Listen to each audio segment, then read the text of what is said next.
all the hopes, all the positivity coming into the game, and we've fallen on our faces 3-0. How are you feeling after that? I mean, look, it is what it is. It's first game back, you know. I don't know. This wasn't the first team that we're going to start with next week, is it? Yeah. So I know there was just a lot of negativity from the last caller. But I'm slightly more optimistic and level-headed about it all. Yeah, there were some okay signs, I think. What were those signs? Oh, okay. I think. Okay signs. I didn't notice any. Does Senesi starting as a backup in future count as a sign? No, I think Fernandez looked pretty lively when he came on. I thought he was definitely promising. Look, Gray is not going to be our starting right back, is he? Pedro Porro is going to be our starting right back, and I think with Van der Ven in the team, you have a bit more pace. Our back line in this game was completely different to how we ended last season, and it's not our ideal starting back four, is it? So I think we did look a little, obviously we looked scrappy, but I think Brentford massively took advantage of the fact that we haven't had any training. Senesi's played, 45 minutes with these players? Yeah. So to be fair, I think, they came out all guns blazing, Brentford. You got to give it to them. They had a fantastic game today. Sangare looked brilliant. So, yeah. Was today a damning indictment of the preparation going into the season? Because, that tour out in Australia, not many first-team players even getting minutes and, obviously the injuries, which you can't really do much about. No, for me personally, I know people are going to say yes, but for me personally, no.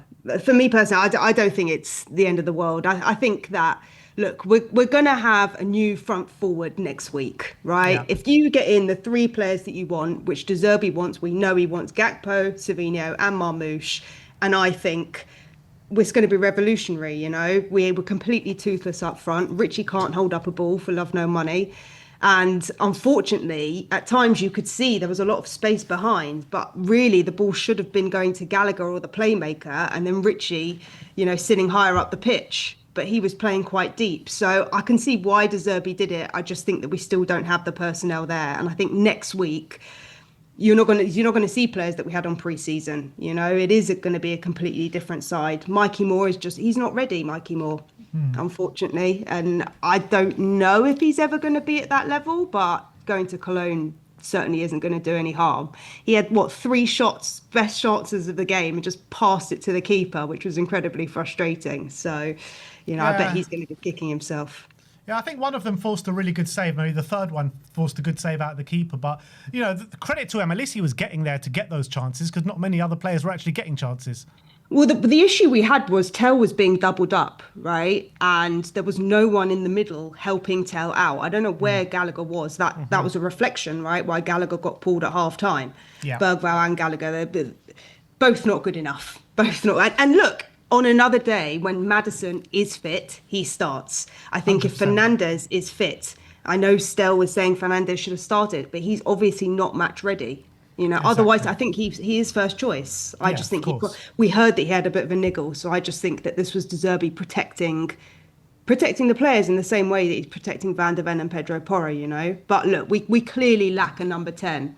So that is going to be a big sticking point come the end of the window. And I'm thinking, is there a possibility where we see Marmoush play a little bit deeper in the 10? And then we have Solanke who plays off of him until Maddison is match fit, because we know Marmoush can do a role there as well. So maybe that's something that they look at for next week, maybe. If we get the players, that is. Yeah, we need to sign him first, because he's probably in the Man City squad tomorrow, so we'll see.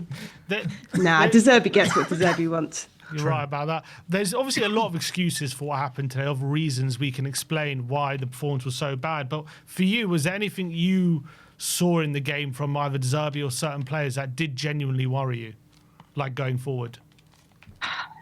I mean, well, look, going forward, yes, but we're not going to have Mikey. We're not going to have Mikey. I don't mean. I meant going forward long term, not going forward as in on the pitch. Going forward, no, because I just think we're going to get players. If this is not proof that we need the front line, then what the hell is? I mean, De Zerbi can only do so much in a pre-season, especially in a World Cup pre-season.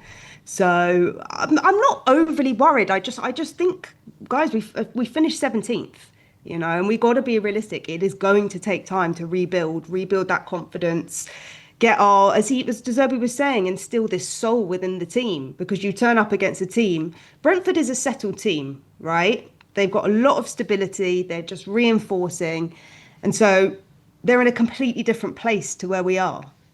So I'm not overly worried, guys. Like, look, Hull haven't beat Man United since 1949. It's opening weekend. Anything can happen. Ipswich won today. So it's the start of a very, very long season.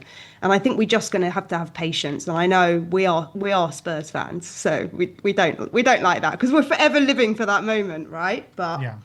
that is the process of a rebuild, and we've never, as a fan base, been able to stomach it before. So I don't think from the fan base as a majority thing we're going to be able to do it now.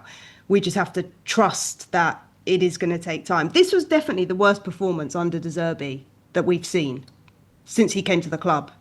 Probably worse than Sunderland, his first game, right? Yeah, I agree. But do you not think De Zerbi got team selection wrong in case of, Bentancur could have started it ahead of Lucas Bergvall?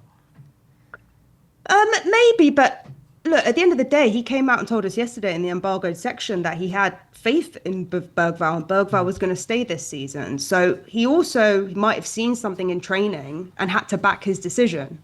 And Bergvall was briefed.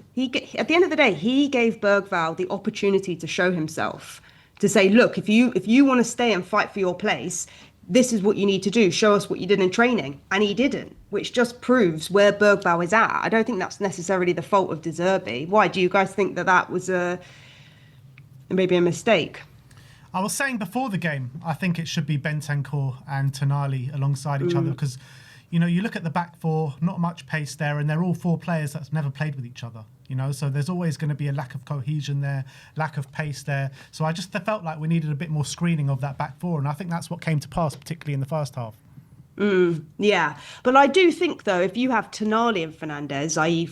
Fernandes in his right position instead of Bergvall, I do think he is a better presser. Because the whole point of that position is to catch the press, right? Which the ball was just going through Bergvall. There was 3-4 times. Yeah. Ultimately, that third goal came from a mistake, right? But I think maybe if you have Fernandes there, you have a bit more creativity as well. So I think it's about finding the balance of the team as well. I see what you're saying, but look, whatever he would have done, it wouldn't have been right.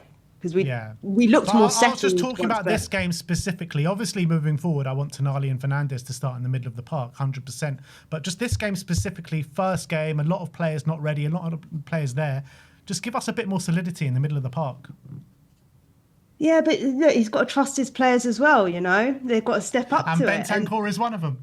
This is going to, who knows, maybe Bergvall now gets sold. I mean, we might have missed the window, guys, on that 60 mil. Yeah, he might not be here next week, you know what I mean? Even De Zerbi can say what he wants in the embargoed section, but if the pressure comes too strong, it's the player has to step up and prove themselves. So Bergvall's not going to be starting again for a while until he redeems himself. So he might now say, well, now's my window of opportunity. Because if he gets less minutes, has he just knocked 10 mil off his off his transfer fee? One game. There's also been quite a bit of talk about Kinski today. Didn't cover himself in much glory with that second goal. There's still question marks about him, isn't there? I know he had a great 7 games and we trusted him to be our number one. But what do you think of that decision based on what you saw today? Yeah, I mean, look, I don't know. My dad was saying that the ball did have a lot of spin on it. And he did parry the ball. So he maybe could have done better. But if Bergvall would have done his job in the first place, that never would have fallen to him anyway. So, yes, he should have done better. But he did parry the ball. He did manage to get it. So maybe we got our redemption when they missed their penalty. But look, Kinski's going to have to grow into this role as well. I mean, I did say, maybe that was why we were looking at, was it the Villa keeper?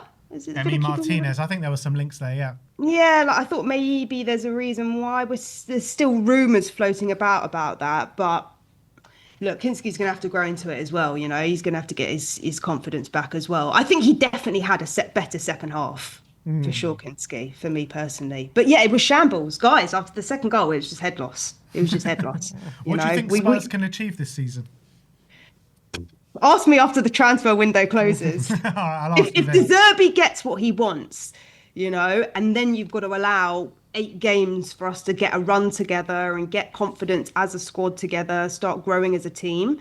I don't think we're going to come into form until probably November at this rate. But we got to remember where we finished, guys. Like it's a humbling pill to swallow. Definitely is. It definitely is. But I'm not overly concerned. I don't think. Well, I don't think we get relegated, which is progress, right? But anything above 17th then this season is progress.